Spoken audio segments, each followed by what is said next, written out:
Hello. Hello. So, guys, long time no see.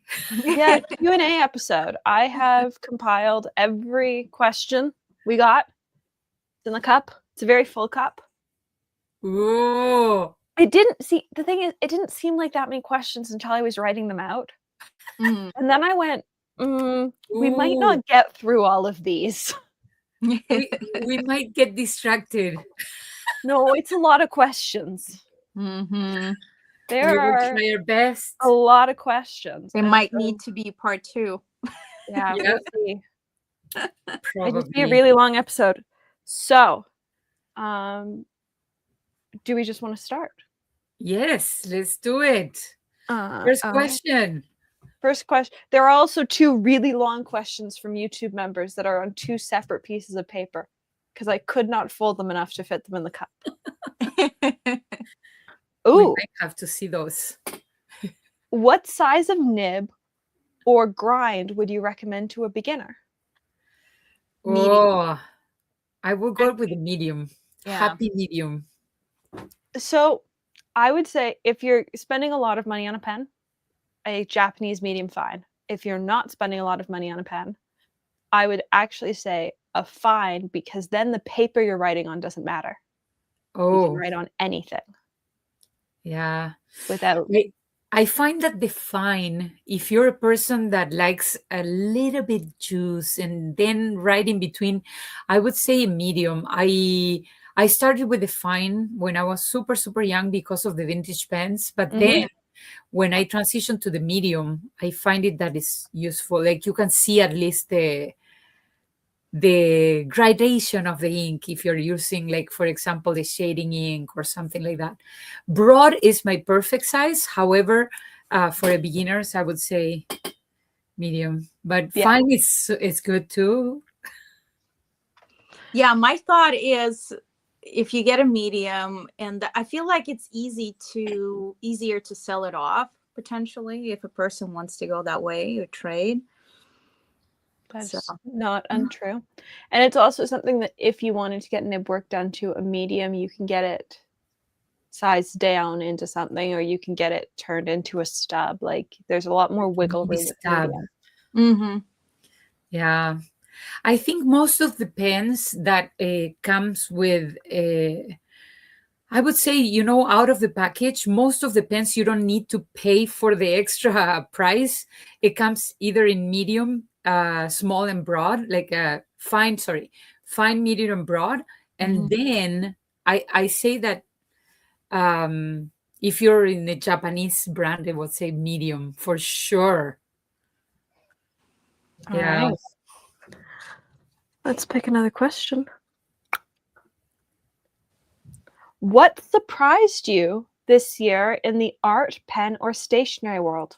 Surprise can be either a good thing or a bad thing. Whoa. And they did specify. I got surprise in air quotes. That surprise could be either a good thing or a bad thing. Is that a community? We can get saucy or not. Is that a community or just like market or however you want to take it?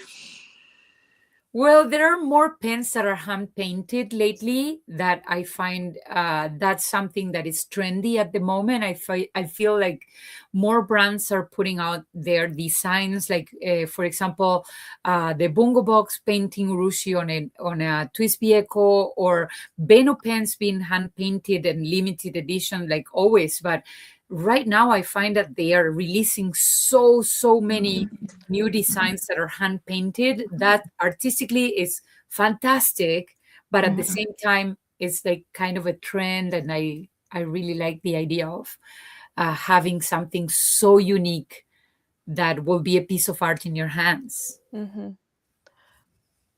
Unnumbered limited edition pens. So people saying the pen's limited edition and then not giving an edition size and not numbering the pens. And I say this because I've seen this with a couple brands this year for multiple releases. And I go, if you're going to say something's limited edition, at least tell us how many pens you made. Yeah.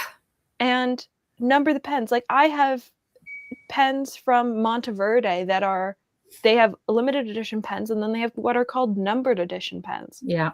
And numbered edition pens mean that every single pen it's not limited edition, but every single pen has a unique number on it sequentially as they made them. And it has really started to bug me this year when I go to look at something that is being called limited edition and they don't announce the edition size and they don't put a number on it. Yeah. If I'm Maybe it's one-on-one. Like, for example, Palisades, they have this kind of a 101 model that they do. It's so it's 0, 0 on 0, 0. Yeah, but that's fine. But if I'm spending that sort of money, because limited editions are normally like $100 to $150 more, depending on the brand, US. If I'm spending that sort of money, I would like it to be a numbered limited edition pen. I totally agree. Yeah, it's also kind of, for me, it's a slippery slope when it comes to will they re-release it or not, because they can. Yeah. And that's the problem of that. That is a promise that you kind of give to a customer that you end up not keeping. Potentially. I find it interesting, and it used to bug me a little bit in the past, and then this year it really started to rub me the wrong way. And so I'm interested to see if that carries over to 2026, because I'm seeing more lower end pen brands, or not lower end pen brands, that's the wrong way to phrase it, pen brands that cost less money but still put out a good quality pen, numbering individually all their limited edition pens. I like the numbering. I feel like when you have the number, you know that your number is like, let's say 14 on 100, and you know that you're one of those 100 pens out there.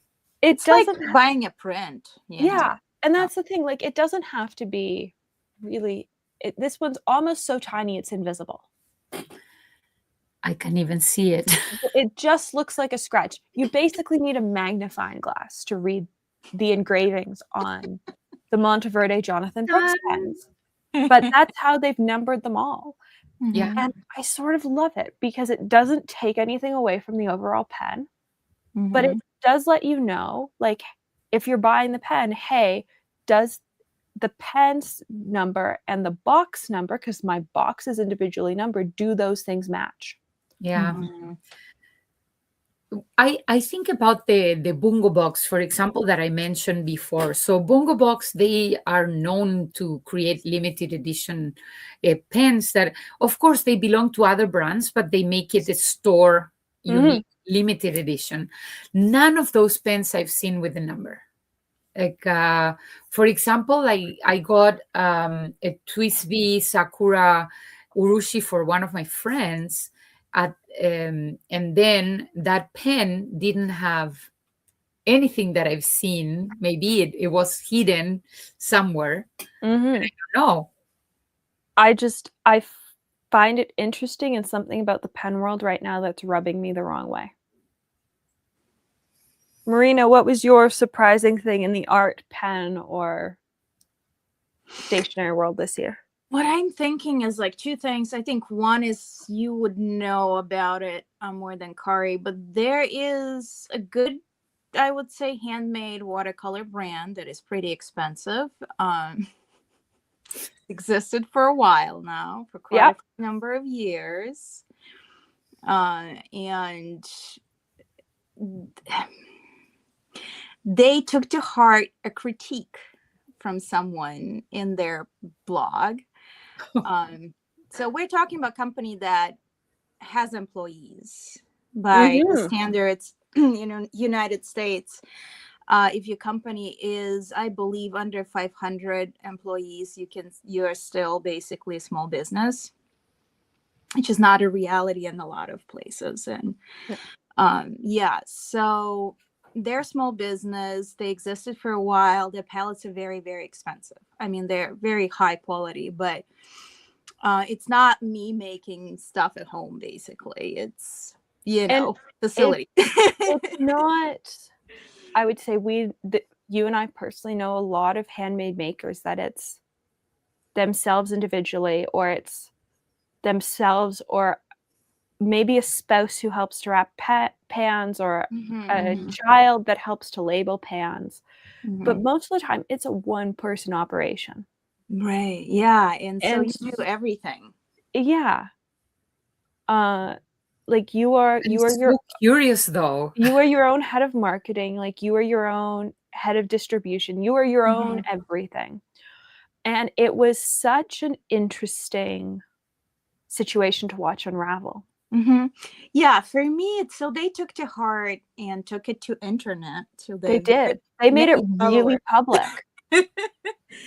To tell everyone that they were offended and were laughing at the statement that this person tried their palette and they're like, it's good paint, but maybe you should support small business.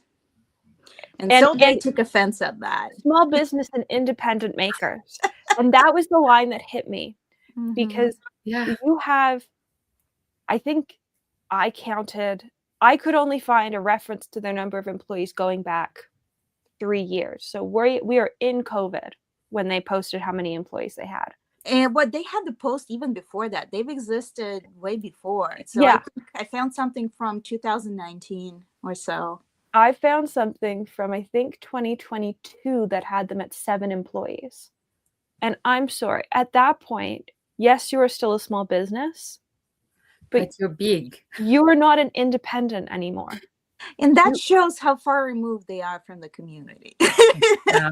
So that was an interesting. But getting mad for an influencer supporting a small business is not something that they will lose money because somebody's recommending other stuff. It's just everybody needs to share. Come on. Yeah. It was just interesting to watch it play out.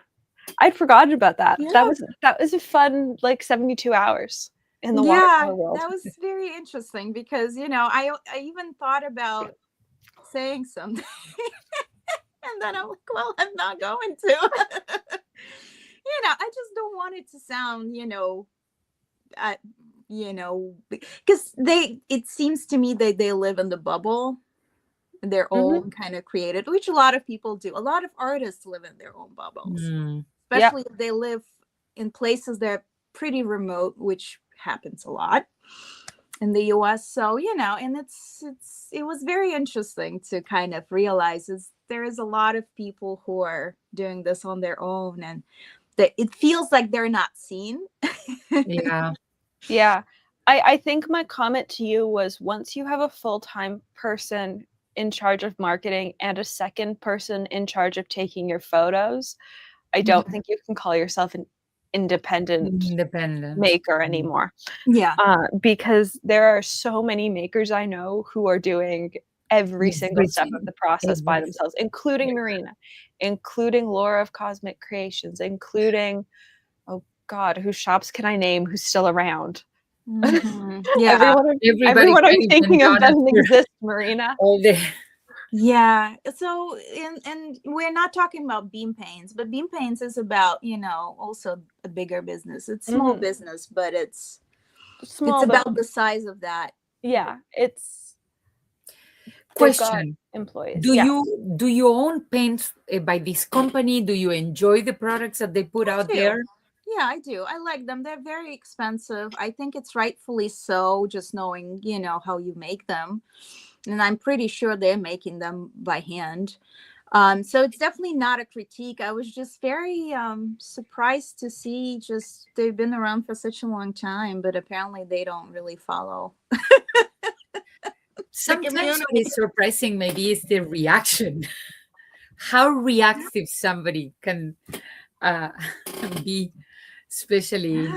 Yeah. I think that is, and artists can be, anyone can be offended, but I feel like artists sometimes we are up and down kind of, sometimes and get offended. I think it's really easy to get offended over projects and over decisions, and then it's also at the same time there are things that I think you and I both take a step back from, especially in the watercolor world, and we go, how did we get to this point?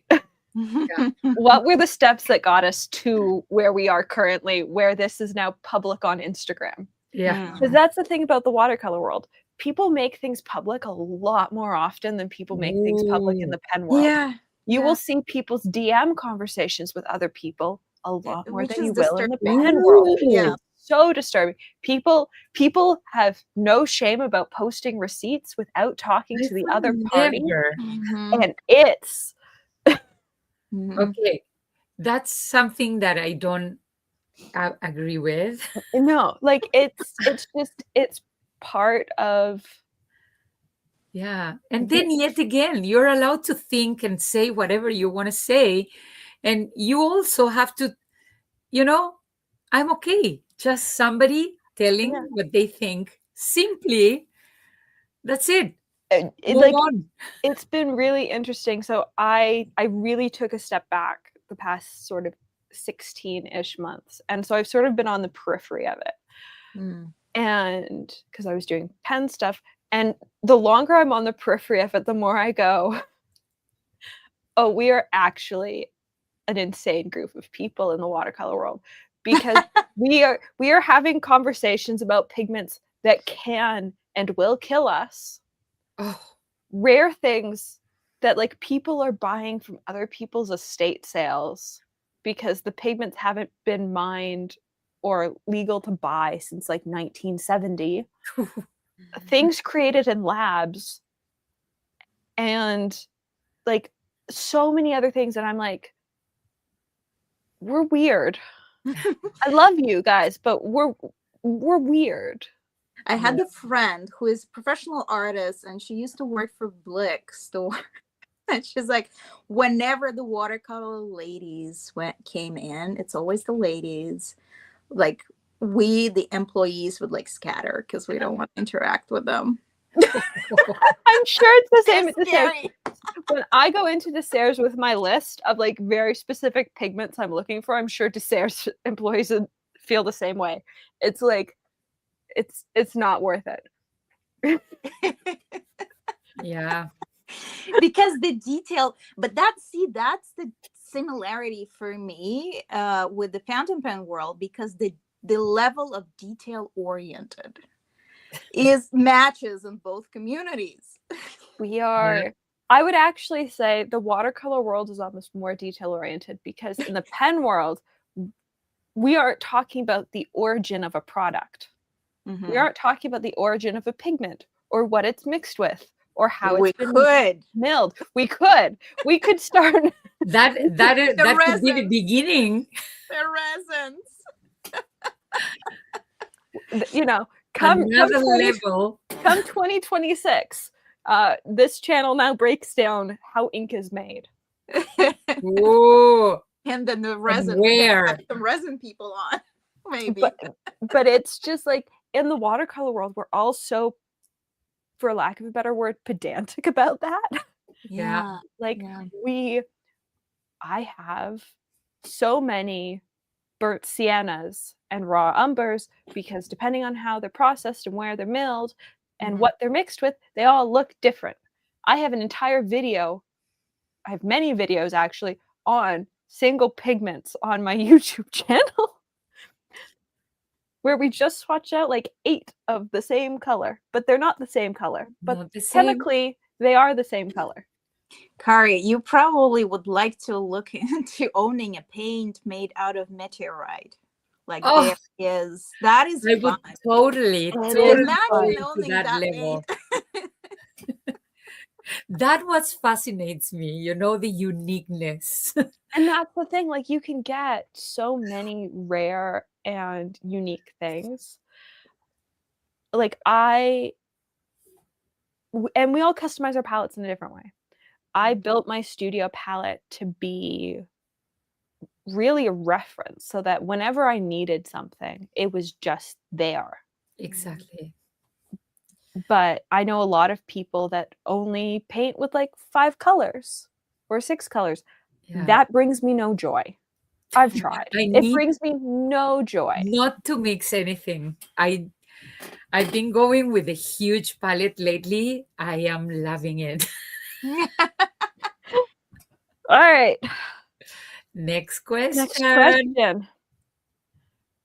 Ooh, I liked this one. If you could only choose 2 pens, one maker and one commercial, which 2 pens would you choose and why? Oh, that's a hard it's gonna be one. very hard on you, Kari. You go first. I need to think. Oh, All right. So the one I will choose, I feel like, so I love every maker pen that I have, and it's not about comfort for me, but I think for me it's the uniqueness in the fact that I don't think I will ever be able to commission that pen again. Ooh. And it would be my last pen by Rob. oh, So that's the one with like suspended glitter that is also not normally my thing, but because this kind of chunky glitter is shaped as like little leaves, and it's just very something I don't think I will ever own something like that again. So I'll choose that yeah. for my maker. For your maker? For my maker, and then for my commercial pen, oh goodness, That's so hard. I think I'll have to do this guy, because there was a pen I considered selling off before it got fixed, as in like I got the grind that I like on it, and now I feel like it's one of the best writers I have. Ooh. So my Burgundy Mont Mont Blanc from 2004 or 5, so the last time they made 146. Yeah. So yeah, I think that's the 2-1. Yeah. What about you, Alexandra? I think it's my custom hex pen from Rob. Oh, I love that pen. When it comes to I thought the same thing. When it comes to a handmade pen, it's really hard to beat this. I love it. It's beautiful. I think Color. if it was one pen for forever, that in the handmade world, I think I would probably ask him to remake this pen, but in black holographic. Yeah. And then when it comes to a big brand pen, that's hard, because I have to say, like, I really like my Urushi Vanishing Point. The nib that's bringing me the most joy currently is on my Naviler, the new Urushi one that I just got. But I don't know that this is the color of ink that I want to use for the rest of time. So I think it's going to be the Vanishing Point with the Raiden, just because, like, at least with that, like, you can pop new nib sections in and out. Yeah. If I'm writing with one pen for the rest of time, I want something that you can switch the nibs in. Yeah. Oh, it's a tough one for me. When I say pass, because it's really, really hard. There are so many pens that I cannot decide that are made of pen makers, because they serve different purposes. So one is I'm made looking of at like wood. 8 maker pens in front of me, Kari. And then I've got like another 5 over there, and I still managed to pick one. It's really hard. Okay, I will pick the wooden one, which is Timber Elegance, the Eucalyptus Burl. That pen is massive. First of all, it's exquisite. So it has this black resin grip for the writing that is super, super comfortable. You cannot pause that pen. That pen is really humongous. So I actually have it here, but I need to go get it. And then the brand pen, and this might not be a surprise for anybody. I have to say Bennu, any model, but the Astro Gem is my last pick. So that would be my pen. I have other brands, of course, high-end brands. Italian pens have my heart. So I love Leonardo, I love Majoras, but I think Bennu, for the price tag and how fun those pens are. I went to to the headquarters. They made my experience loving those pens a little bit extra. So that's why I think it has an attachment that is not related to a brand itself. It's related to the quality of the people that makes the pen. Yep. All right. Yeah. So, yeah, those two. All right. What's your favorite entry-level pen? So there was no sort of guideline given about what entry level is. So I would say, what is your favorite pen under $50 US? Oh, okay. Because that's sort of when people ask me about an entry level pen, that's sort of how much they're willing to spend. Yeah. So I was about to say we should like kind of divide and conquer and do like $30, $50, $70. we can. Oh, maybe. I have a sub 31. Does somebody have a sub 51? Yeah. You have Okay. sub 50? I think what I'm thinking is a little bit over 50. So then to make it the 70. Okay. Until 70, I have one. Okay. Let me think about under. Well, so okay, technically you can, if you're a first time buyer, you can get 10 off at Yield Seco, which brings it to $48. Great. Sure, we'll count it.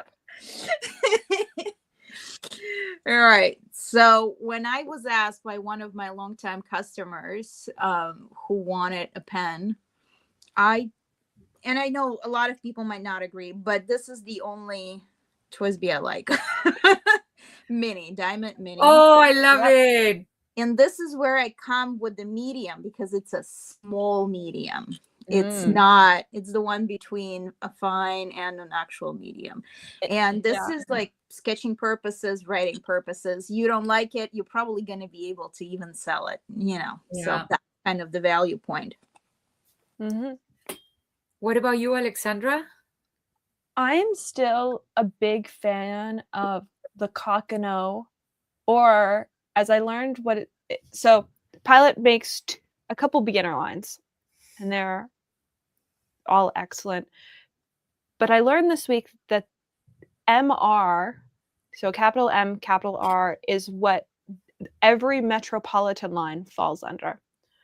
So those are the two that I tend to recommend because Pilot pretty consistently makes good nibs. It's rare to get a bad Pilot nib, even on a starter pen. And they're one of the easiest cartridges I find to refill.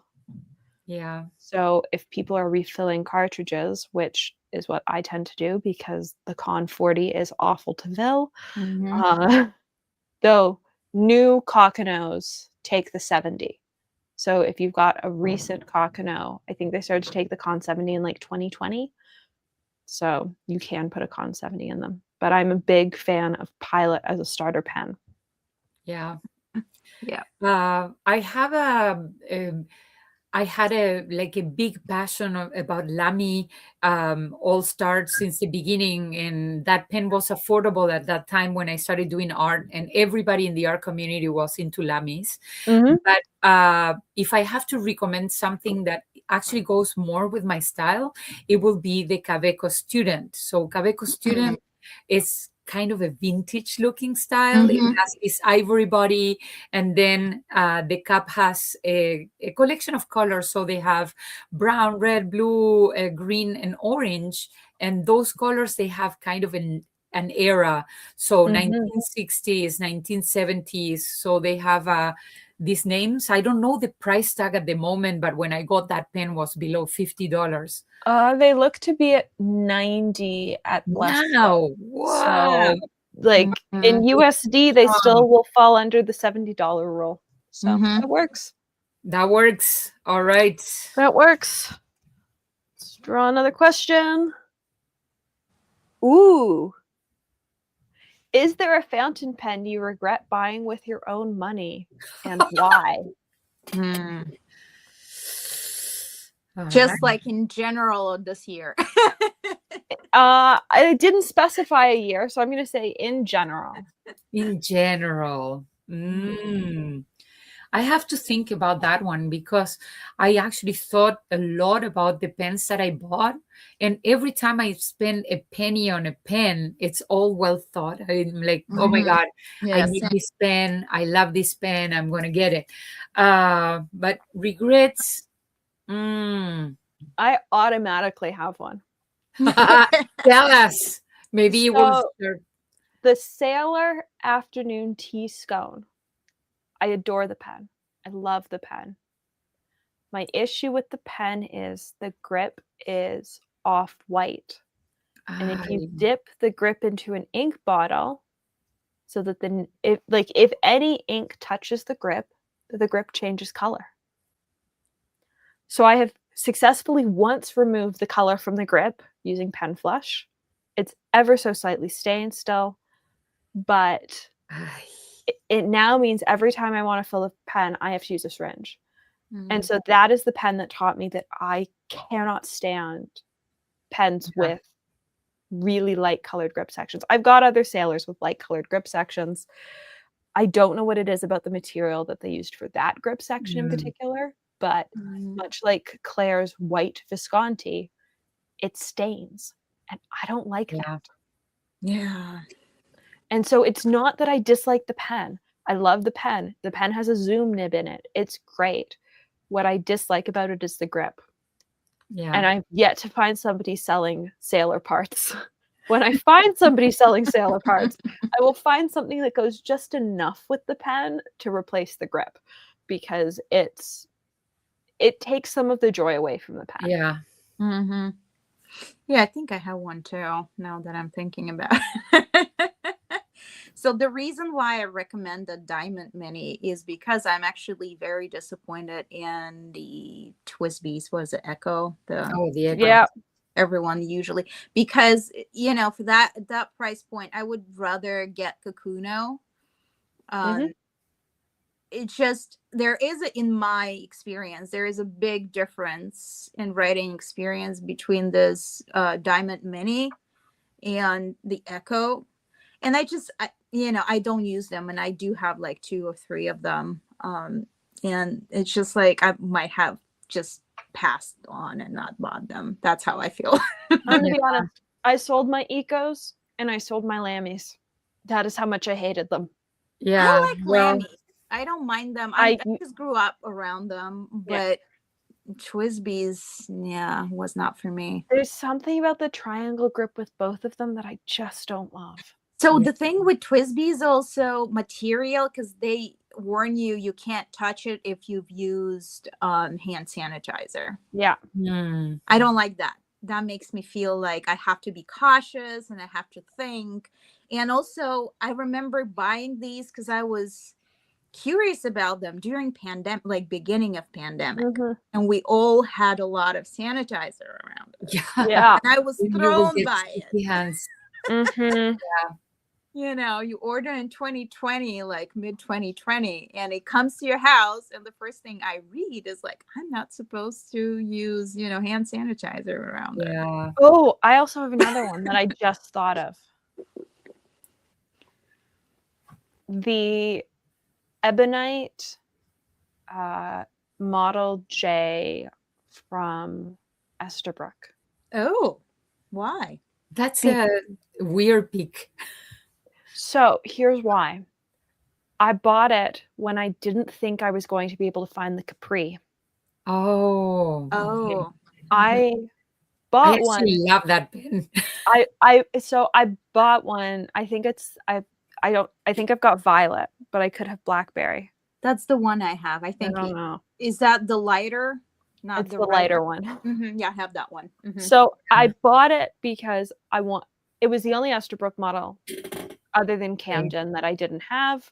And I sort of wanted it as a reference point because people kept asking about it. And I figured, you know what, I should just buy one. I should just add one to my collection. And then I've got it and I can reference it in videos.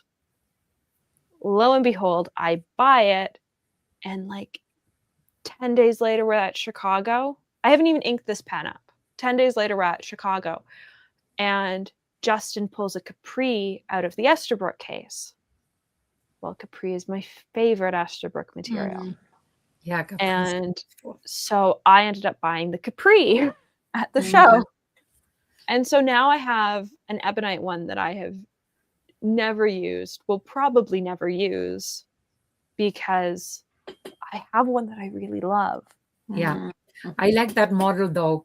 If I have to say, I have too many lammies. So if I regret buying too many lammies, But you have a lot that of would them. be, I would regret buying too many safaris, but not Ooh. the All Star. The All Star, I still feel that are great in my collection. I've been collecting those ones for so many years. So it's like, they have been part of my journey, I would say.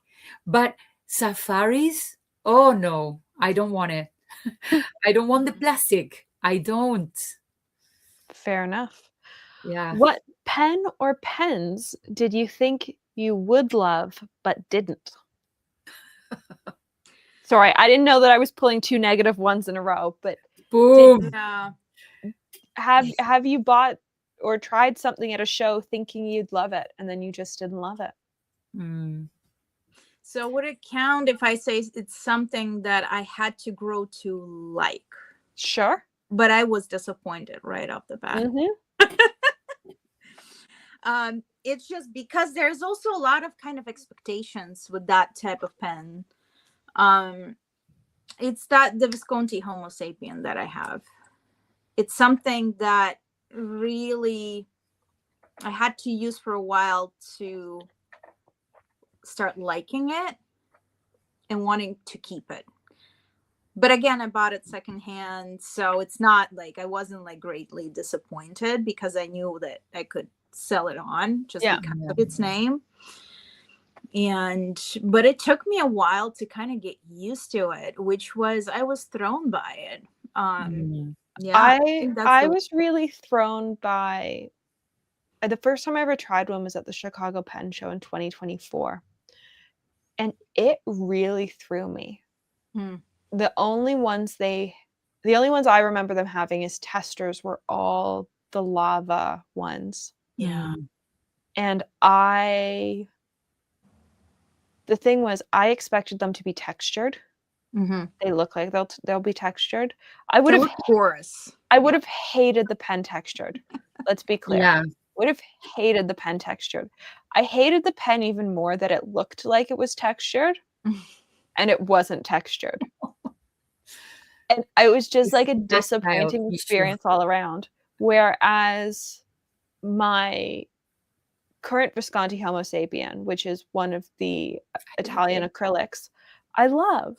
And I think it's all like, you're not going to love every pen. I can't remember what pen it was, but I remember trying something at, I think it was DC this year, and realizing like there was no way I could get the cap off myself. And I was really glad that I hadn't ordered it online. Yeah. It happens. Like, you're not going to love every pen. It's really, really hard. Yeah. It's not that I regret buying. I got into this thing that I didn't want to buy a Sailor Pro Gear Slim. I don't want plastic pens. And my style is completely not that way. But I saw this kind of lavender matte body, super cute. I adore the color. The color is out there. But I have to, it's small. It has gold nib. I got it at secondhand. It was just perfect. The nib writes fantastically well. Yeah. Is it this one? Yeah. Well, wait. I have it here. Because this is the dried flowers. And I have to say, there's a new dried flowers in series 2 that I really want. It's black and sparkly. Yeah. And it fits my little black. Oh, no. So I don't know which one that is. I have the name somewhere. It's a nice color. It is a nice color. It's really beautiful. It's purple. I love purple. I love gold. It's super cute. It has this transparent back. The finial looks fantastic. Everything is beautiful. But it's a too expensive pen for the quality that this pen is. I don't know. The only thing that I would pay for it is the nib, because the writing is outstanding. But why do you pay this amount of money for this? Because think about how much Benoos with gold nibs cost. Okay, yeah, devil's advocate here. Benoos with gold nibs these days. But at least they look sparkly and yeah, but you can get even the non-hand painted Benoos with a gold nib are so expensive these days. Like it's just as soon as you're jumping into the gold price tag these days, it is so appallingly expensive. Yeah. Like platinum, we are just a couple days away from it going up 40%. There's, at the time we're filming this, we know Pilot's going up. There's an assumption that some of the other brands are going up, though people haven't released numbers. I expect January 1st, when people reload sites, there is going to be a lot of sticker shock, because it's one thing to know 40%, it's another thing to see 40%. Yeah. Yeah. Sometimes over all these questions that we have done, some stuff comes to my mind and I say, oh, I forgot that this pen is the one that I wanted. So maybe in the next questions, I will put that pen in the middle because I just have it here. All right. What specialty grind would you suggest a newbie or quasi-newbie try outside of extra fine, fine, medium broad, double broad, or a standard stub? For the beginners. The qualifier was newbie or quasi-newbie. Yeah. And based on who left the comment, I know that they do have a pen collection. But they haven't experimented in the nib grind world. Yeah. I think if somebody new comes to the pen world and they want to try something new, unique, and that will be super special nib, I would say Italic is my favorite, but some people will try Architect. Architect is the complete opposite than Italic, but both of those nibs are super fun to play with. Especially if you're a beginner, it will make your handwriting beautiful. Suddenly, out of a person that never has written before and want to try a nice handwriting, any of those grinds will make the handwriting beautiful. The only thing is that it demands a little tilting. So, for example, if you write like with a twisted pen to the side, maybe you don't see the full line. You have to have like a, I don't know. I would say it depends on who does your nibs, because Annabelle does my Architect so that I can write it like this, and my Architects still work really nicely. And so I would actually say I recommend getting something like a extra fine or a fine turned into a stub, like something that just ups your handwriting a little bit. And while you're at the table getting that done, try all the other testers. Yeah. Figure out what you like. You don't even have to have a nib appointment to sit down and try testers. As long as the chair is free, just ask. Yeah. Sit down, try stuff out, figure out what you like, because not everyone's going to like every grind. I, for a really long time, did not like cursive italics. I have one from Matthew Chen that I like, but other than that, like I never loved anyone's testers. JJ Lax this year did an absolutely brilliant fine cursive italic smooth for me on a Schoen design pen. It's so good. It is stunning. I did not know cursive italics could write like that. Oh, and that's the thing. Handwriting beautiful. Well, there's lots of things that go into making handwriting beautiful, but having a fun nib, having a nib with personality, is one of the great things about this hobby, because you're not stuck just writing with the same width that pens standardly come in. Yeah. So for me, based on like my husband is a newbie, and he gets to like test all of my pens, especially like Fridays when we do the wine and pens. If you're in Berkeley or around, we do it every Friday.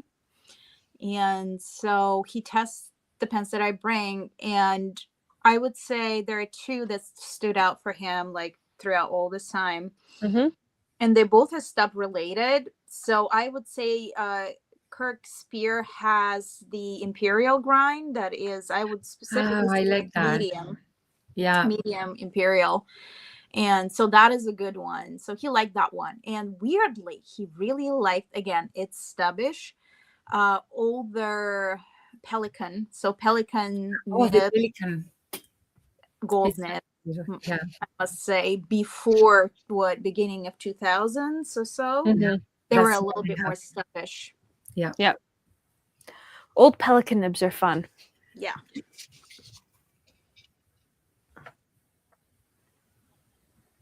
What are your top 3 pens each of you acquired this year? Kari, you need a moment, or do you know? Top 3 pens. Let's put the top one, which is the Tasha pen. That pen, I think it was the highlight of the year because it was my first Urushi pen. And then after that, I got a second one, Palisade, which is fantastic. And then I will put the third one, which is for me a highlight because we were talking about the Model J. For me, the Model J, I would never be able to acquire that pen unless I worked at Estabrook Table. So the Model J for me, it's a pen that I could never think about having, and now I have. So Urushi and Ebonite. And a vintage pen that I need to mention, which is something that I didn't acquire this year, but still a highlight in my collection and I adore, is Flex Nib, the Conklin Crescent Filler 1920 Mark Twain. So, top 3. Woohoo! All right, should I go or? I have mine. So here's the thing. I think it's slightly easier for me because I've already filmed my top 5 pens of the year video. I don't know if it's out by the time people are seeing this, but I've filmed my top 5 pens of the year video. And I sat down with every single pen I acquired this year on a table in front of me and went, which ones were my absolute favorites this year? And it was hard. It's hard. But then having to cull that list down by 2 is almost easier. It's almost easier. And so I would say the Brass Colotino, yes, the Urushi Vanishing Point, and then the Aurora Morpho from Stationary Universe, which has the Pen Sloth Double Guru Nib in it. Love it. It is just such a great lineup. Like there are like the custom pen from Rob, my Omos, there are so many others. There's a custom pen, that Luke made. Like there are so many other great pens this year. But in both this and in my other one, I wanted to at least try and name pens people could get their hands on. Yeah. Jim has already announced of Pensloth that he is doing a nib sale early next year. And so as soon as he posts about it, I will have links because people keep asking me. But I think at the end of the day, there were so many really amazing pens that I got to own and use this year that it's just amazingly cool. And we kind of mentioned the ones that we got before because last year pens, they had also a place there. They specified 2025. 2025 then. Let's do it. 2025. All right. I'll turn this on so people can maybe see this better. Let me know if it works. Now, let's turn it off. So my year 2025 began with the only Kickstarter pen I've ever bought. So this was really early in 2025. So Venture had the Kickstarter. Apparently they do these a lot, like different Kickstarters. And so the price is really good. And this was the Japanese celluloid pen that I got end of November 2025. So it was almost a whole year of waiting. Wow. But this is my only pen by them, and it's just a very stunning celluloid, and It I love is. that. exciting. And I don't know if I'll be able with tariffs and I'll get anything by them again because Ooh. it's from Japan. Yeah, Mm, Japanese yeah. pens, So outrageously that's expensive. my number one. Fair enough. My number two is, there's going to be a surprise for you guys. There's going to be one pen you have not seen yet. Ooh. But this one you guys know. So for a long time, I'm a huge Stipula fan, and I've been looking for one of their early celluloids that is amber. This Mhm. might actually look better. No, it's No, not. I'm sorry. but it's stunning. I've seen that type of celluloid and stipula pens are beautiful. Yeah. So I was so incredibly lucky to just get it at a very good price, but it was sold as a lot. And there were like 2 pens that I'm like, I don't want that. That's when they go back on eBay. Yeah, Yeah. and they probably will get sold. They're good pens. They're just not really for me. Yeah. And my third one, Mhm. that by the time this Q&A comes out, I will probably have a video on unboxing it. So that's but it's your first time seeing it.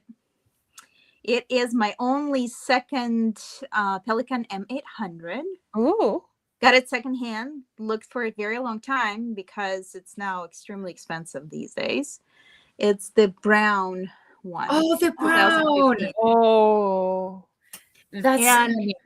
as usual, when you buy these secondhand, they sell the one they didn't want, which is the broad.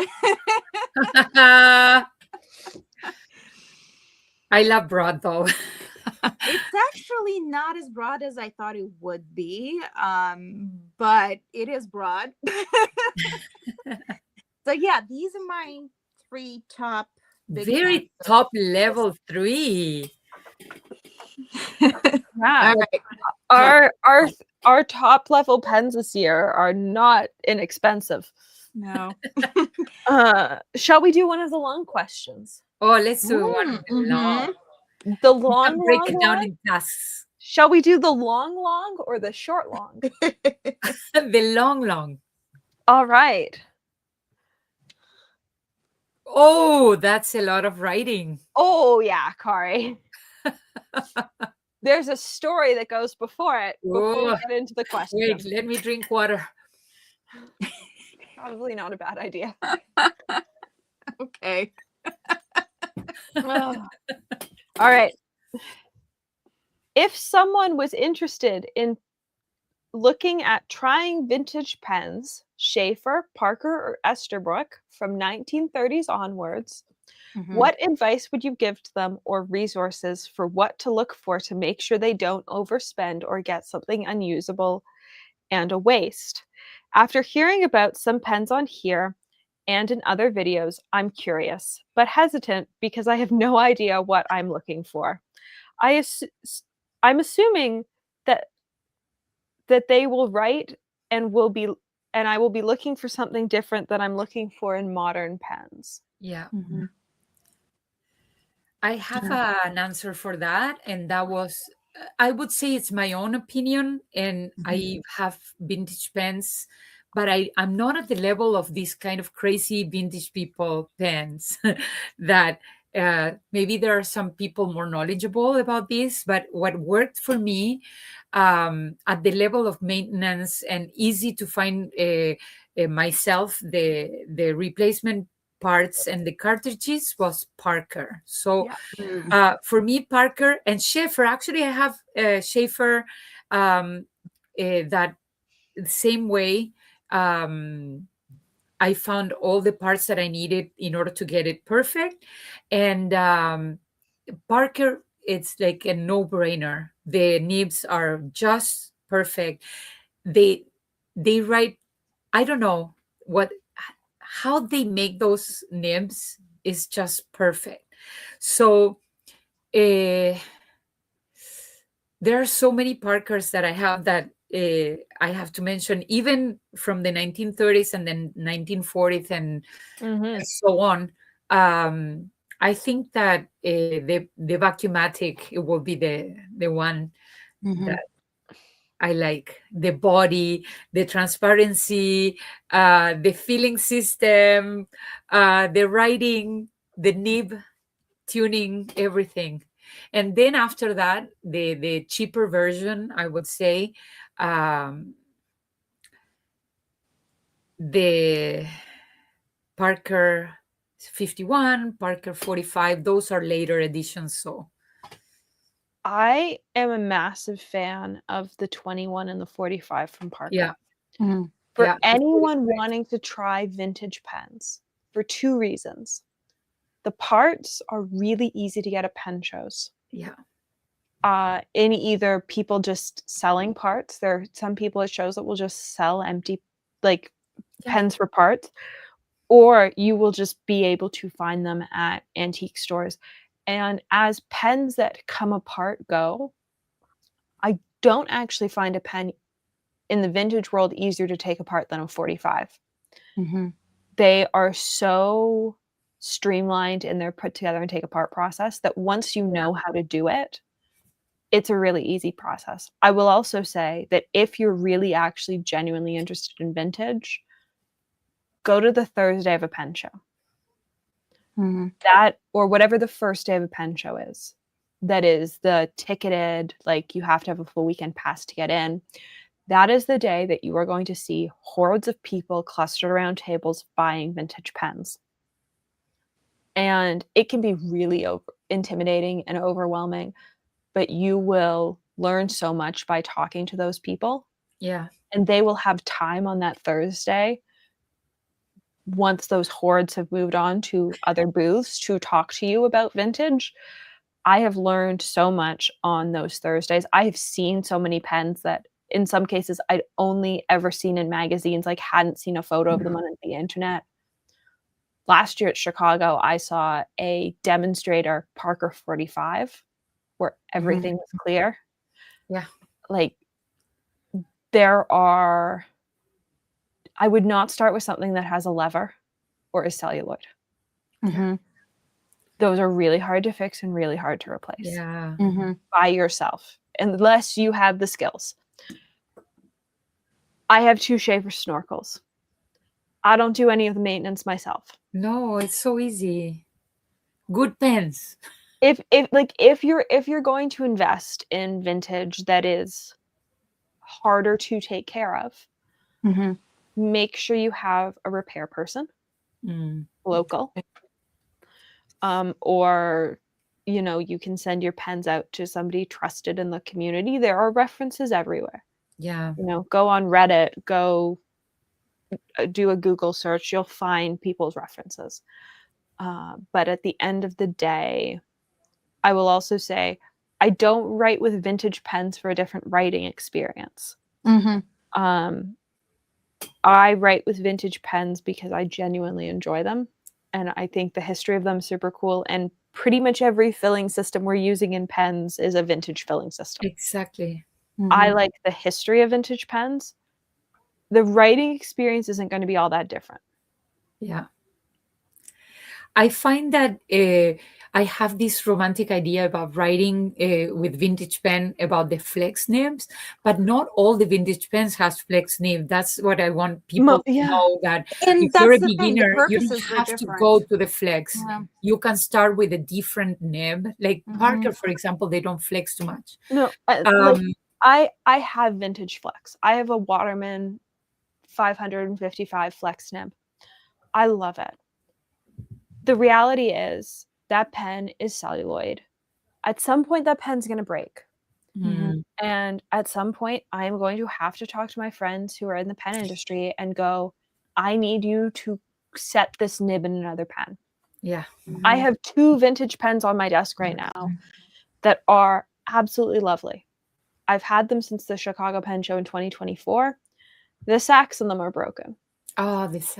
Yeah, you need So to. I just use them as dip pens. Yeah, dip pens works. Because I don't want to go through the hassle of getting them restored. I don't know that I love them enough to get them restored. I do know that I love the nib. So at some point, the nibs are going to be harvested out of them. And that's sort of the way it is. I'm seeing that a lot more with vintage pens, that people are, we're reaching the end of the life cycle of what I'm calling first gen celluloid. 1920s, 1930s celluloid is starting to reach it's starting to crumble phase.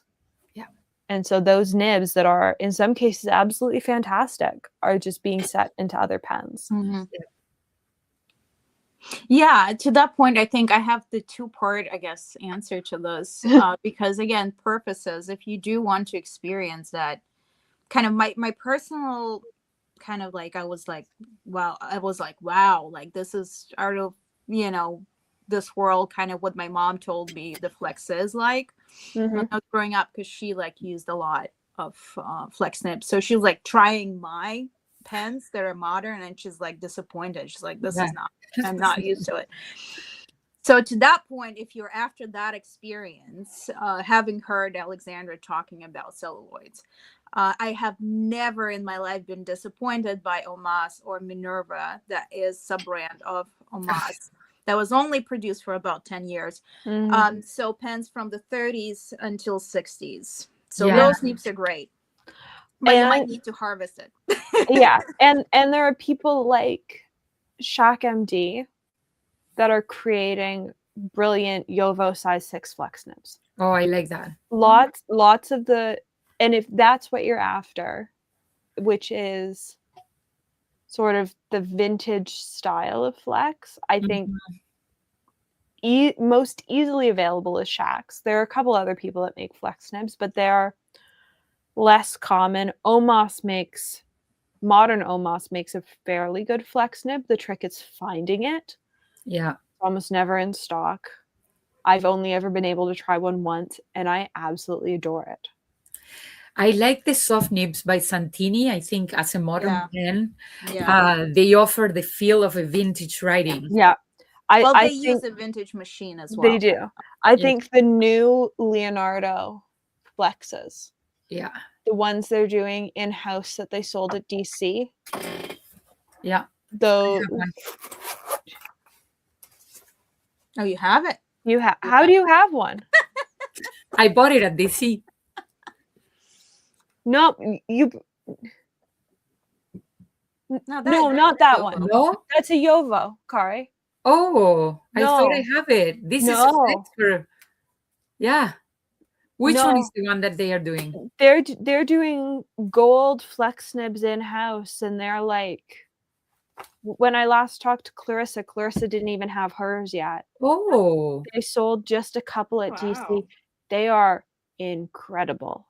I think those, from the looks of it, I like the gold nib, because the gold nib is soft and you can have this vintage feel, of writing. My next thing about modern pens that have vintage flex nibs writing, there is Magna Carta, there is Scribophile. Those ones have. I would say Magna Cartas are too soft. Too soft? I've seen so many Magna Cartas where the tines get sprung really quickly. They're almost too soft. The interesting part is I've only seen two type of kind of responses to Magna Carta. It's either people are praising them or the opposite. People that hate that. It's like, the same as flex nibs. You cannot send everybody to write with a flex and enjoy it, because it's a labor of hard practice. I don't think it's about the nib. I think it's about the ink flow, and it's the technicality of how the pen is made, and it's not necessarily the nib. Put it that way. I think it's with that pen, it's everything working together, and there are some parts of the pen that are still working against you being able to, like, there are some people that do brilliant work with them. I thought I was going to fall in love with them. I thought they were going to be the next thing that I saved up a bunch of affiliate credit for, and they're just not going to be that. It's unfortunate, because I would like a modern flex, but wait till you do that. I have a second part to the question we strayed away from. but All it's right. going to be quick. So for that person, they can buy one called the $1 ST from the past. Mm-hmm. Try it. Don't like it. Harvest the nib. Pop it into the Esther Brooks converter thing.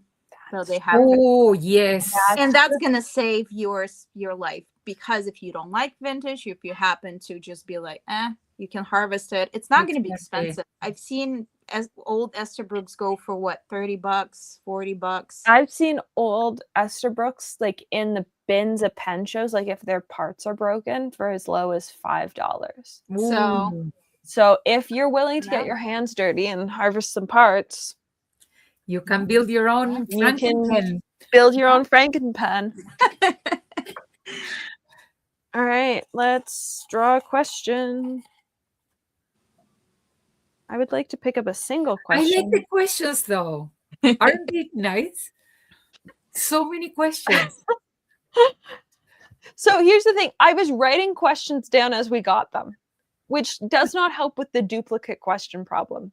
Oh, So what is your 2025 pen of the year? And I'm going to say it doesn't have to be a pen you own. What was a pen this year No. you saw that was your pen of the year? Yeah. I actually have a pen that I've been carrying with me all the time, and it always have ink, and it's a medium flex from Santini. I would say since I got that pen long time ago, it's been a staple in my pen case. Mhm. It's there all the time. So I would say if it's there and it works and I love it, it's going to be the pen of the year. And I haven't mentioned this pen before, but I'm enjoying it every second Okay. of it. And it's this one. oh yeah. Ooh, Good. yeah. Yeah, I love my Santini. Oh, Santini feel bad. has the Mhm. best nibs.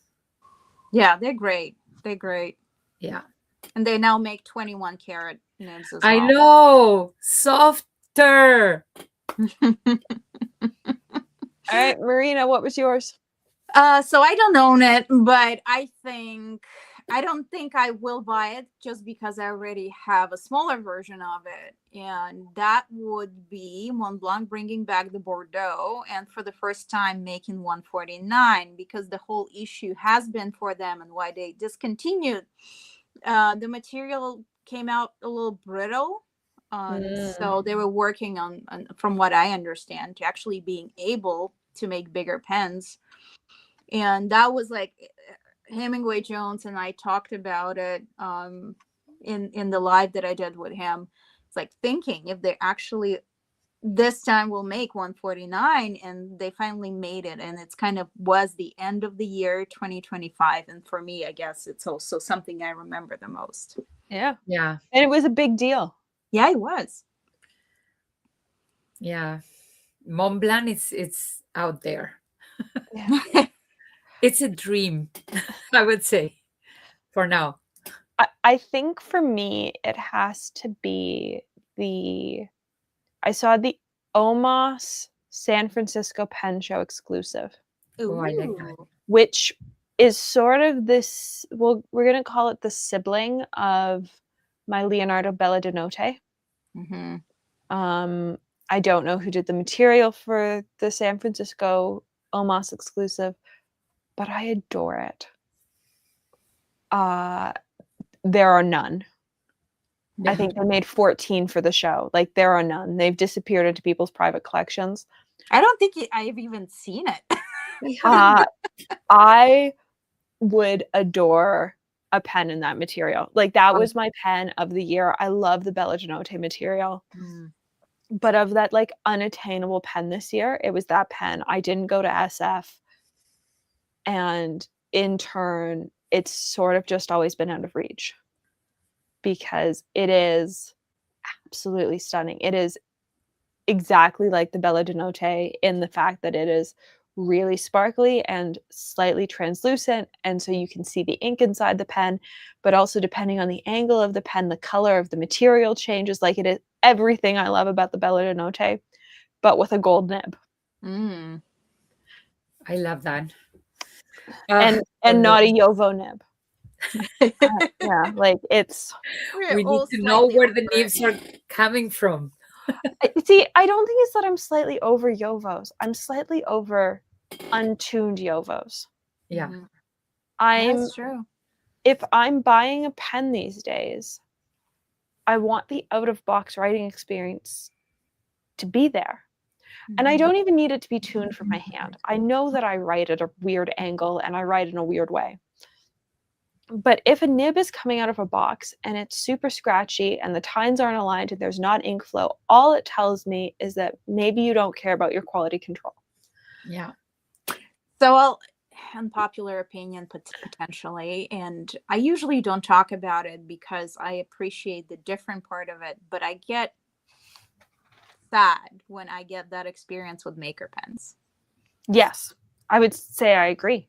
That saddens me more than the big pens. I've had this experience with Mayora. One of the makes me sad is just that Yovo nib that I got with one of my Mayoras. It was not good. No, but it's less sad than, having like a maker pen. Yeah. Yeah, and that's the thing. Like I've had some really excellent maker pens this year, and then I've had nibs, and then I've had pens where I was like, you don't have to give me a tuned nib because I'm going to get nib work done to it anyways. But I do think like I'm sort of over opening a pen and seeing misaligned tines. And it happens with a whole bunch of brands. But it seems to be happening more often these days. Yeah. And I am disappointed with that because I also think that's really off-putting for a beginner because we're expecting them to have skills that they don't have. Yeah. Yeah, it's a very good point. Yeah. I remember buying pens a while ago out of the box. Every pen will write fantastically well. I think in the past 5 years, it was like inconsistency. When buying a pen, you don't get like the perfect I'll tuning. theorize that it's also because they started producing more pens across the board. Oh. It's just the hobby grew in its popularity. And really, nibs are coming out of 3 places. They're coming out of Schmidt, Yovo, and Bach. Like all German companies, there aren't many nib producers. Some people are producing nibs in a house, but like most people are using the big Yovo. 3, or they're using, if they're a Japanese brand, they're doing nibs in house. And so I think it becomes a real issue when we're expecting beginners to have skills that A, they have no way of having, and B, we're not teaching them. And also, like, just having them being disappointed might stop them pursuing the hobby sometimes. Yeah. Like, I think about pens that I've opened up this year, and like I haven't enjoyed the writing experience. Like it hasn't been bad, but I just haven't enjoyed it. Yeah. But like I have the tools in my toolbox to like have mom floss the tines and like do stuff like that, or take it to a nib grinder and have it fixed. But if you are brand new to this, if you have just opened up a pen for the first time, you do not have that skill. Yeah. You don't know where to start because there is no, when you open a pen box, there are sometimes instructions about how to set a cartridge properly or a converter properly, which is a whole other discussion. Yeah. Not walking people through how to install a cartridge properly. Like how it's gonna sound awful. Like it's so elitist. And so I learned that at school. So that and in my country, they still use fountain pens in the beginning years. Yeah, like it's expecting people to have skills they don't have. Like the number of times I get comments going, I just bought this pen, but I can't make this thing fit. Like I have stock troubleshooting comments. I actually had this a lot with Kavecos. It's always Kavecos. It's always Kavecos. Let's be clear. But not fact all that- the Quebecos. the The fact- student, it's good. The nib is good. But I did have with the Quebeco, with the regular. Kari, this is the problem. I'm about to demonstrate. When you buy, they put a cartridge in the inside of the pen now. Yeah. So, but they don't say that. So somebody brand new has bought a pack of cartridges, goes to put a cartridge in the pen, and discovers that it doesn't fit. And depending on how long they've been sitting there, depending on how long they've been sitting on the shelf, it gets stuck. This is jammed in the bottom and doesn't want to come out. Yeah. And so I had stock replies of like, flip it over and start hitting against a desk gently, but not too gently. Like, always Quebeco. I know. What is there are many brands that put the cartridge inside, but it's upside down, so the thickest part is at the bottom, so when you remove it, it immediately comes out. But if you put it with the thicker part at the back, oh my god, it gets jammed. Okay, so there's one thing that I feel like I appreciate about Lamy, and it's also coming back to your Kari, your the little ring. So I am convinced, just from my personal experience, that Lamy actually makes most money from selling these ABC pens for kids, because you have to use them in Germany. You have to use them, at least some time ago it was in Finland and in Netherlands. Mm-hmm. So chunk of those profits probably come from those kids pens. But I feel like because of that experience, that I've never received a question about the Lamy kind of, the cartridge. No, they are so skilled at it. It's always Quebeco. Yep. And I'm sorry, if there is one pen that is constantly an issue, I will also say, Sailor, people have trouble piercing them all the way through. People are too gentle. Popping in there's a time and place for being gentle, and then there's a time and place where you actually have to hear the pop sound to know that you punctured the cartridge. Ooh. But the thing is, that isn't in the instructions for anything. Yeah. Mm-hmm. All it says is I've looked at the instructions for so many pens that we call beginner pens, and all of them say to install it. Like, what does install mean? Yeah. All the things that a beginner's person needs to know about writing for the first time with the fountain pen. And here's we come to that philosophical question: why, that they have to respond to themselves when something is not working? Why should I pursue it? And that's the part. And the reality is, it's not simple; it's complicated, and we all sort of have to figure out where our tolerance for the frustration is. I have, for example, an issue with one single pen in my life that I put the cartridge and then I had to wait and wait and wait and wait because it would never come out. Like I will wait, and I usually put the ink from the nib inside the pen. Mm-hmm. But when I put the cartridge, I was like, okay, I'm going to be able to write. And then nothing comes. And then I wait. I actually do this kind of tapping a little bit on the cup and then to see if the ink will come. Nothing. I leave the pen for half an hour, bring down and stuff. Nothing. Start putting the pen and I'm getting frustrated. At this point, I'm not going to give the brand because I just don't want to issue. It's just one pen. But finally comes the ink and then a burp. Boom!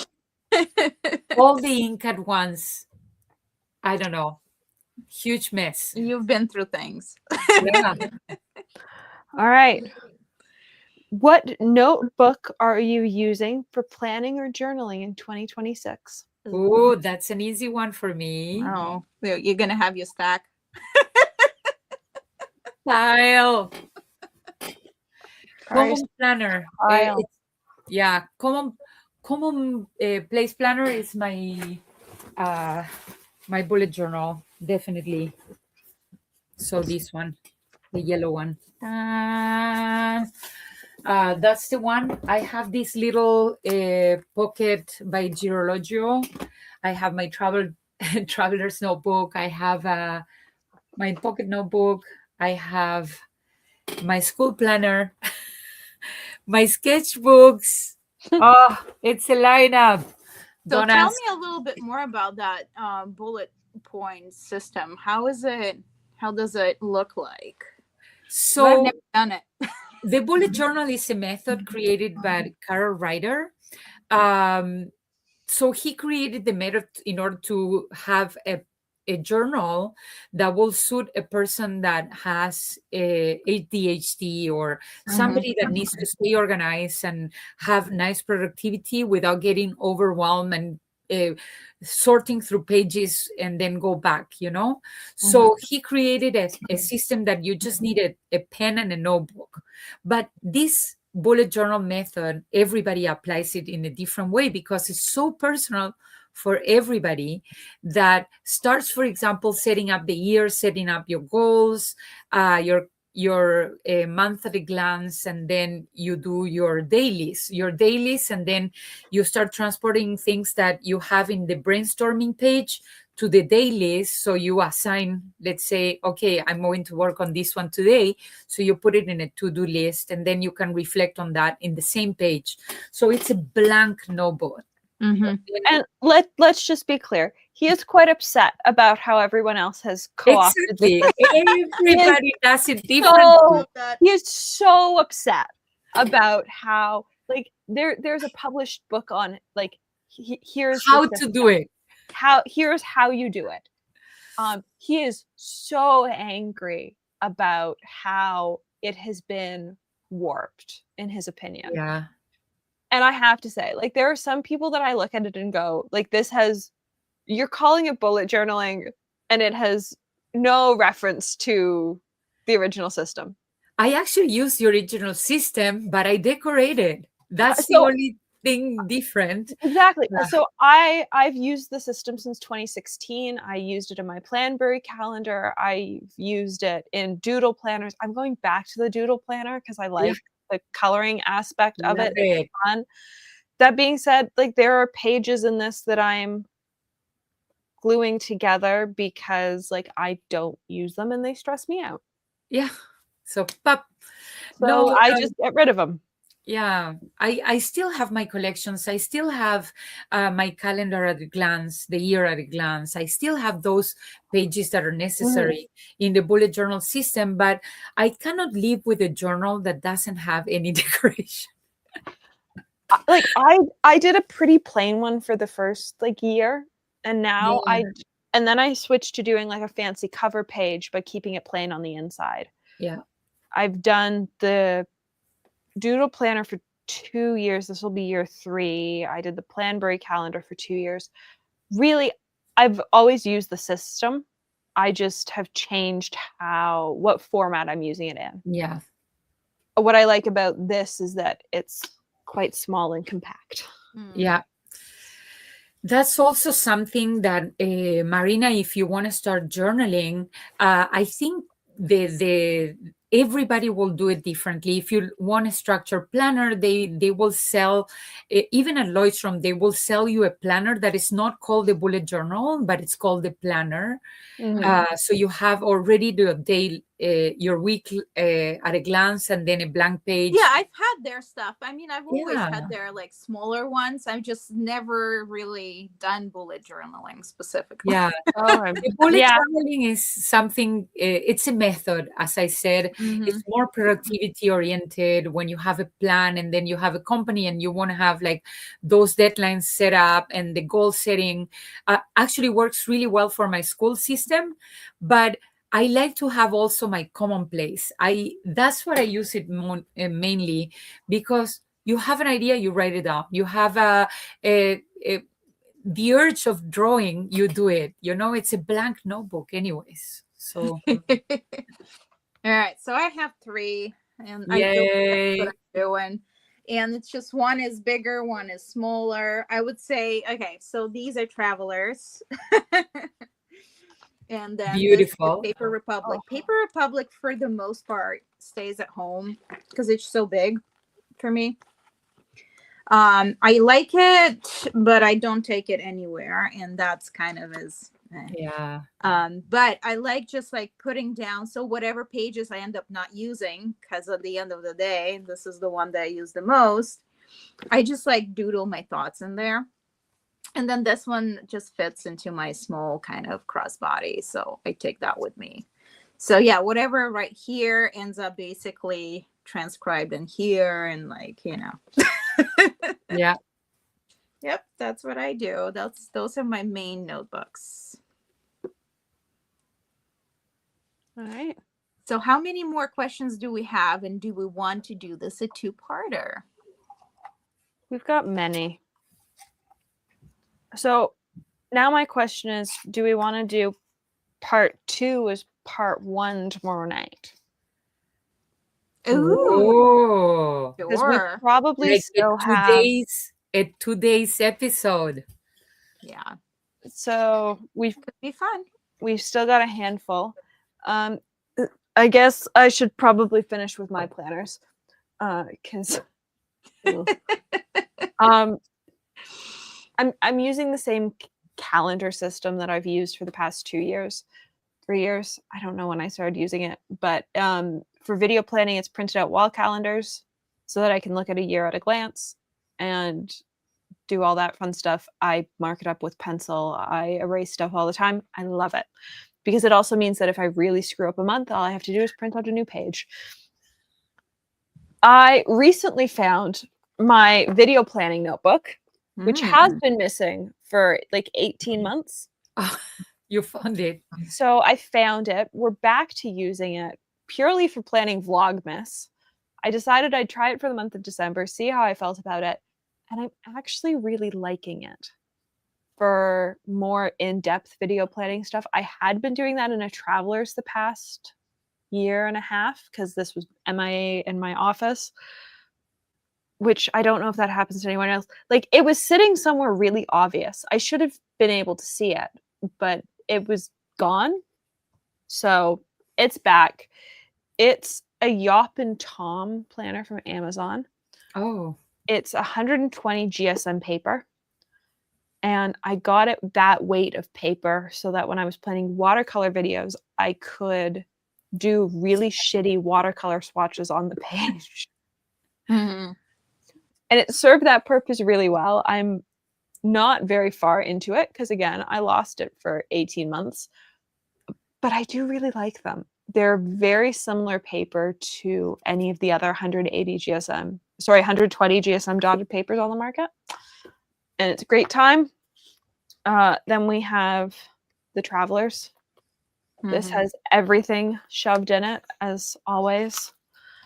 I don't know if I'm going to like this calendar spread that I keep talking about, but it's the 3 days of the week over here, and then you've got a grid over here. Mm-hmm. It's a mishmash calendar page. I'm going to try it. I'm going to see. I don't know that I'm going to like it, but we're going to make the attempt. And then finally, we have the doodle planner. Oh, the doodle planner. Rachel Lee. And man, yeah. And I have had 3 of them at this point. And I bought mine from Hanji because they're the Canadian importer. And I have to say, I really like the denim this year. So we'll see. She does nice covers. She does lovely covers. I have to say, it was the January cover page that really sold me. Oh, so cool. It is so cute and so pretty. And it's all... The reason I stopped using them is because the coloring pages were really complicated. They got too complicated. She seems to have made them less complicated. What I always appreciate is she does a flip through video. So you can see the full planner at a glance in a video. She's done it for years. And for me, it means like, I get a preview of like, how complicated are these coloring pages I'm committing to? And in the past, they have been quite complicated. This year, they are less complicated. And I really like them. Oh, I love it. That's cute. Yeah. So I think I'm going to have fun. I might do the coloring, like title pages as live streams. I'm undecided about that Oh, yet. that's gonna be good. In the past, I also kept like full color references for every color I used. I don't know that I'm going to continue that. But like if I look at got the 2 previous ones here, which are also going to find a home in the new desk. We're finally mostly set up. Oh, So they're going to find a home in the new desk. Like I used to keep a color swatch for every single color used in a piece every month. I don't know that I'm that level of extra anymore over color references.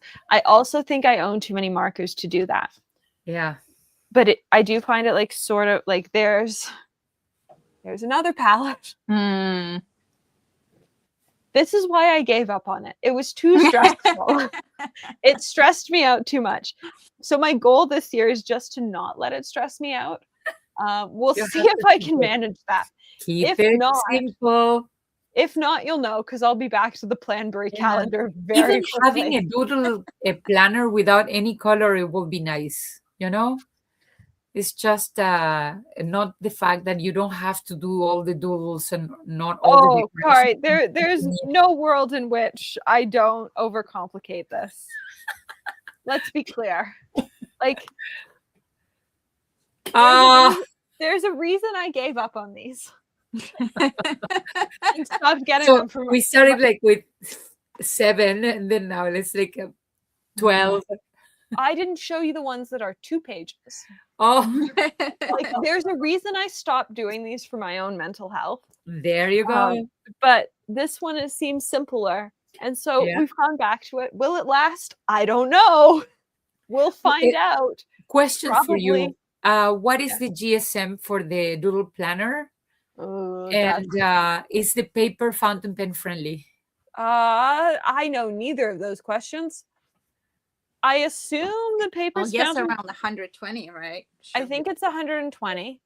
Let me look on her website quickly. Planner features, paper and covers. Nope, it's 160. 160, so it's a little bit thicker. That's good. It's 160, withstands most non-alcohol based pens, markers, and paints. Okay.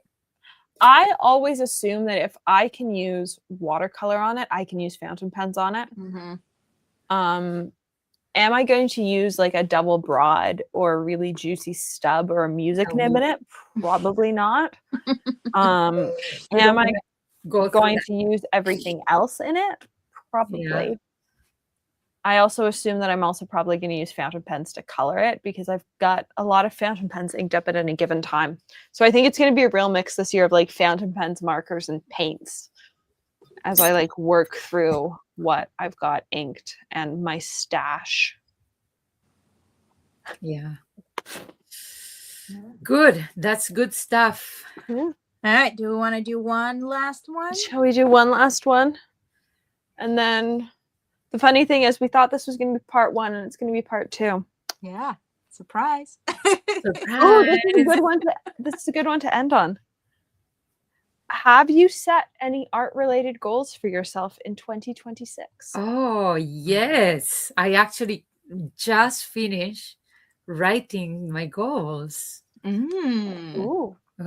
Okay. So first of all, I want to participate in an art workshop once a month minimum. So there is the option of going to the urban sketching meetup in Montreal or anywhere in the surroundings. So that's once a month and happen to be in different places, sometimes in the same day. So I'm planning, if I'm traveling, to meet the people of Urban Sketchers chapters anywhere. So that's one of my goals. And the other one is to finish the last pages of some sketchbooks that I haven't finished in years.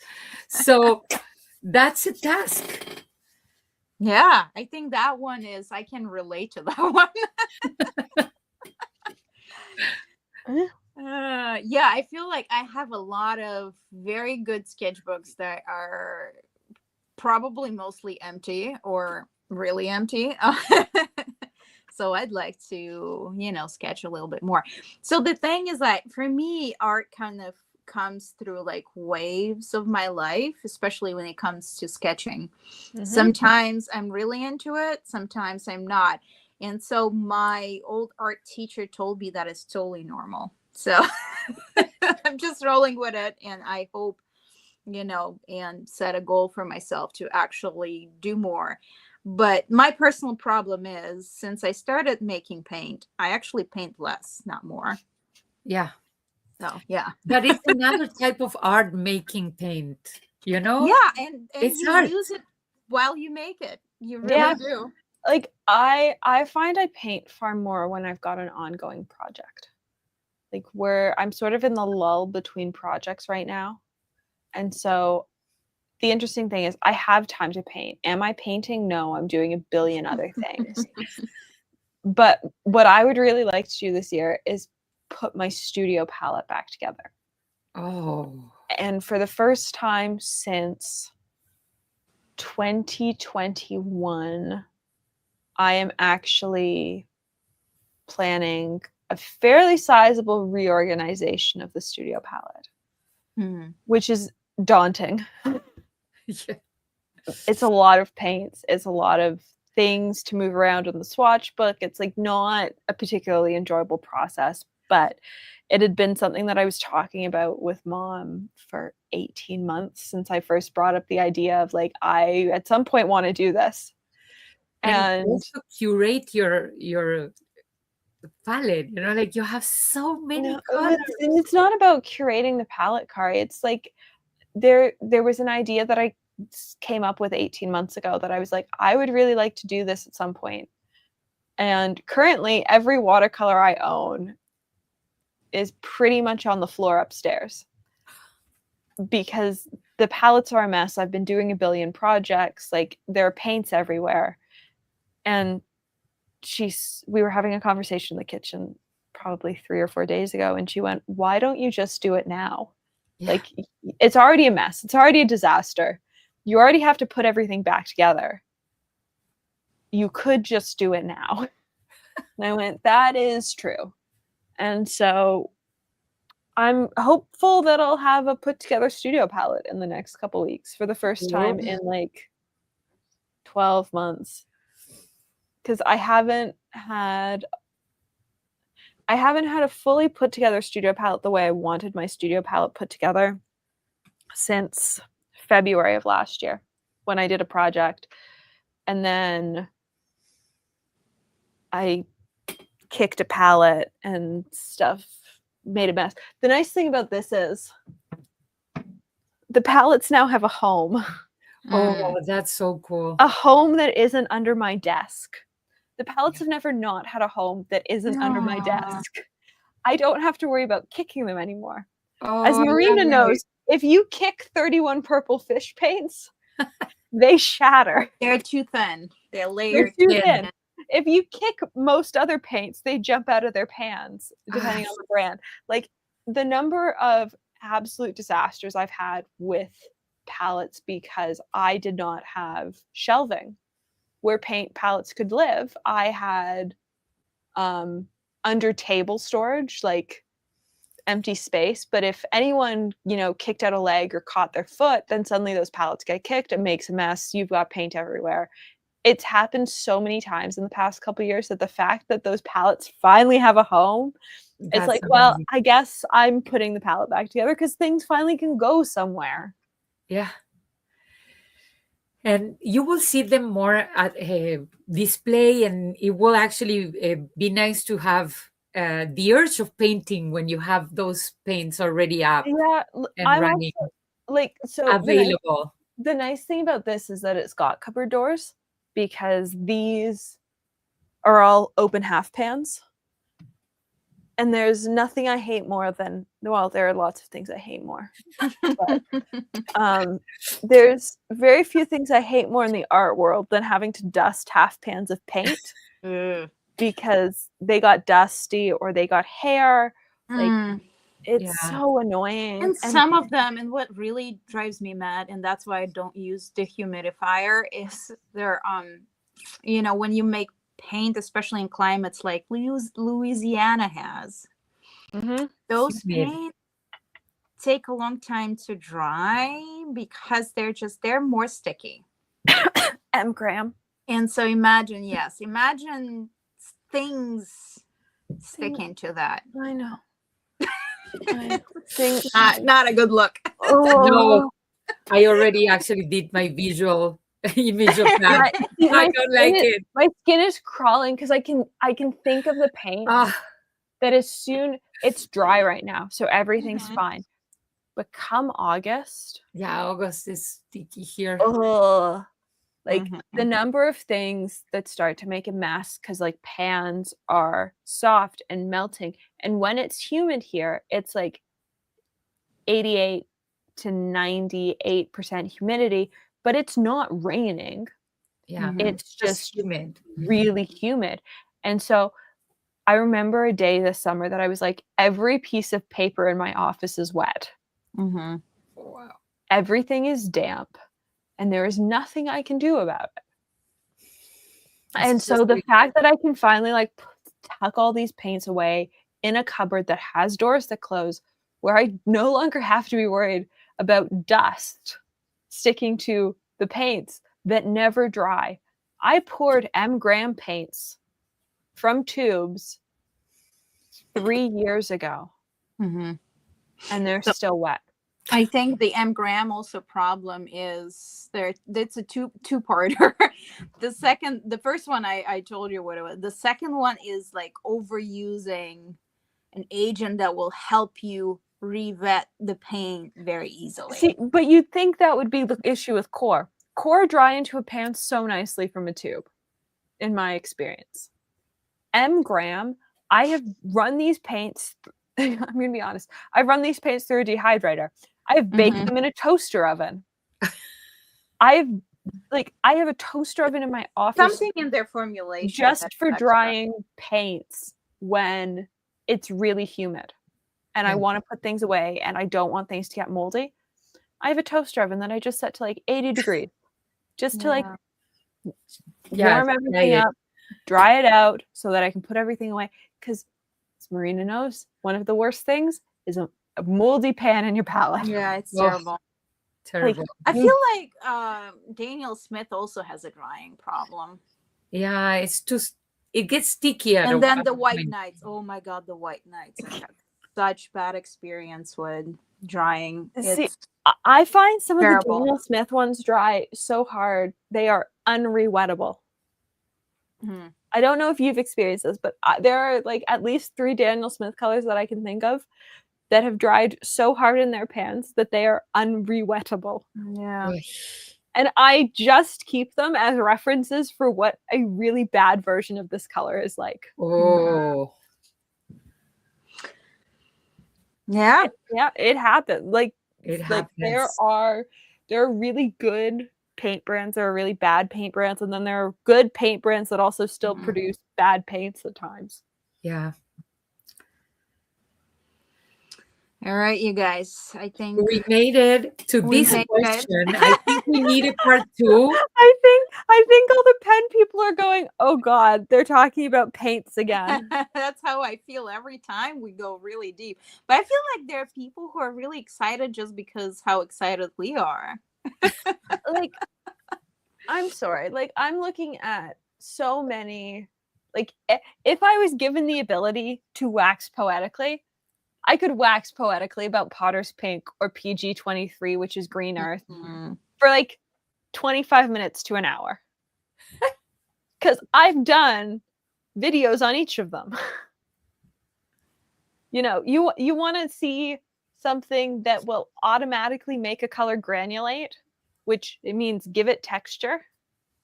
Go watch my video on Potter's Pink. where I will convince you why you need to put it in every single palette you own. Like, it's so much fun. I'm a big proponent of not using titanium white. Yeah. So I agree. Yeah. I am Potter's Pink and Green Earth. There are so many. Yes, the pen world is nerdy. The pen world has nothing on the watercolor world. No, the watercolor, I think it's just deeper. And Well, I will tell you what, I feel like at some point the portraits of the three of us will appear at the Blick stores. Employee only back room. Yeah. I'm sure they have probably poster of the people that, if they come into a store, they're like, nope. Not dealing with these people. Yeah. Disclaimer. I have to say, that is one thing. It's getting progressively harder to get. Desserts has discontinued Sennelier. Mm-hmm. Other than Gortzman's, I can't find Schmincke paints in Canada. You can find Daniel Smith most places. You can find Winsor Noon most places. It's getting progressively harder to find watercolors here from a diverse number of brands. Yeah. And so I do think in the future, a trip to Blick is going to be something that I do when we're in the States for a pen show, because there are things that are much easier to get here than I think are in the States, like synthetic sable brushes or genuine sable brushes. But there are some things that are getting really hard to get. No, here in Canada, I think the most things I got in the US in the matter of art. But watercolor, thanks to you guys, I started doing more watercolor and enjoying mixing a little bit because I like to have a variety of colors. It can be annoying. I feel like people either really like it or don't, or do it a little bit. Yeah, that's why I did my newest YouTube membership class, which was how to build a watercolor palette from scratch, but also how to build a watercolor palette from scratch where everything mixes really well. But if you don't want to mix, you can sort of get away with not mixing. Yeah, because that is really the class that I feel like I needed in 2020 when everyone was saying you can just get away with 6 colors, and I was going 3 warm, 3 cool, make me miserable. I don't want to do that. And so I have in turn turned around and created what I wanted.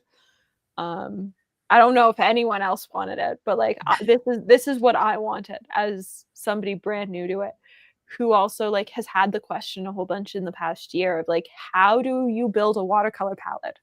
Yeah. And my biggest advice is always, it's so individual.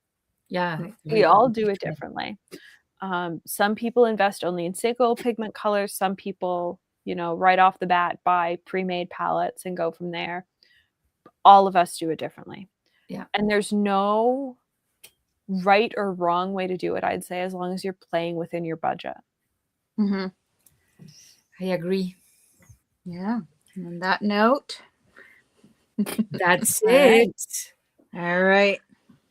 So thank you, everybody that actually connected with us. Yeah. We're probably in the chat. We're probably in the live chat. Yes.